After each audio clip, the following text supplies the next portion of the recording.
ಮೈಸೂರು ದಸರಾಗೆ ಕೆಲವು ದಿನಗಳಷ್ಟೇ ಬಾಕಿ ಇದೆ. ವಿಶ್ವವಿಖ್ಯಾತ ಮೈಸೂರು ದಸರಾದ ಪ್ರಮುಖ ಆಕರ್ಷಣೆಯಾಗಿರುವಂತಹ ಗಜಪಡೆ ಅರಮನೆಗೆ ಎಂಟ್ರಿ ಕೊಟ್ಟಿದ್ದು, ಈಗಾಗಲೇ ಗಜಪಡೆಯನ್ನ ಅರಮನೆ ಅಂಗಳದಲ್ಲಿ ಸ್ವಾಗತಿಸಲಾಗಿದೆ. ಈ ಕುರಿತ ಡೀಟೇಲ್ಸ್ ಇಲ್ಲಿದೆ, ನೀವೇ ನೋಡಿ. ವಿಶ್ವವಿಖ್ಯಾತ ಮೈಸೂರು ದಸರಾಗೆ ದಿನಗಣನೆ. ಅರಮನೆ ಅಂಗಳಕ್ಕೆ ಗಜಪಡೆ ಗ್ರ್ಯಾಂಡ್ ಎಂಟ್ರಿ.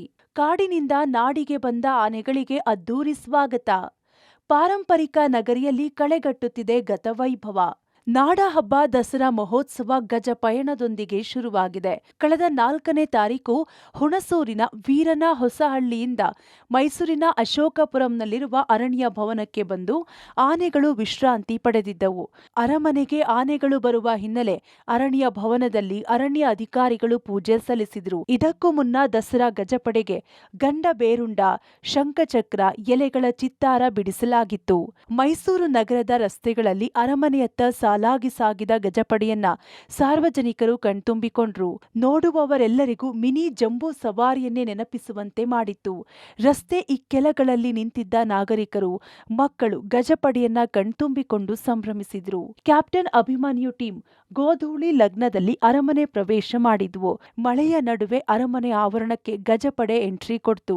ಜಿಲ್ಲಾಡಳಿತ, ಅರಮನೆ ಆಡಳಿತ ಮಂಡಳಿ ವತಿಯಿಂದ ಜಯಮಾರ್ತಾಂಡ ದ್ವಾರದಲ್ಲಿ ಸಂಜೆ 6:45 ಶುಭ ಗಳಿಗೆಯಲ್ಲಿ ಅರಣ್ಯ ಇಲಾಖೆ ಡಿಸಿಎಫ್ ಅವರಿಗೆ ಫಲ ತಾಂಬೂಲ ನೀಡಿ ಗಜಪಡೆಗೆ ಪುಷ್ಪಾರ್ಚನೆ ಮೂಲಕ ಸ್ವಾಗತಿಸಲಾಯಿತು. ಅರಮನೆ ಜಯಮಾರ್ತಾಂಡ ಗೇಟ್ ಬಳಿ ಮಂಗಳ ವಾದ್ಯದೊಂದಿಗೆ ಬಂದ ಆನೆಗಳಿಗೆ ಸಾಲಾಗಿ ನಿಲ್ಲಿಸಿ ಕಬ್ಬು, ಬೆಲ್ಲ, ಬಾಳೆಹಣ್ಣು ನೀಡಿ ಪೂಜೆ ಸಲ್ಲಿಸಲಾಯಿತು. ಕ್ಯಾಪ್ಟನ್ ಅಭಿಮನ್ಯು, ಭೀಮ, ಧನಂಜಯ, ಕಂಚನ್, ಲಕ್ಷ್ಮಿ, ಕಾವೇರಿ, ಏಕಲವ್ಯ, ಪ್ರಶಾಂತ, ಮಹೇಂದ್ರ ಆನೆಗಳು ಪೂಜೆಯಲ್ಲಿ ಭಾಗವಹಿಸಿದ್ವು.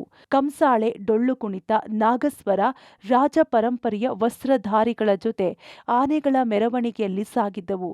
ಇದರಿಂದಾಗಿ ಅರಮನೆ ಅಂಗಳದಲ್ಲಿ ದಸರಾ ಸೊಬಗು ಕಳೆಗಟ್ಟಿತ್ತು. ಗಜಪಡೆ ಆನೆಗಳು ಜಯಮಾರ್ತಾಂಡ ದ್ವಾರಕ್ಕೆ ಆಗಮಿಸಿ ಪೂಜೆ ಸಲ್ಲಿಸುತ್ತಿದ್ದಂತೆ ಅರಮನೆ ವಿದ್ಯುತ್ ದೀಪಗಳು ಬೆಳಗಿದವು.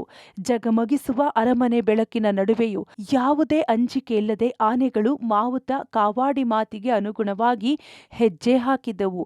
KP Nagaraj, Public TV, Mysuru.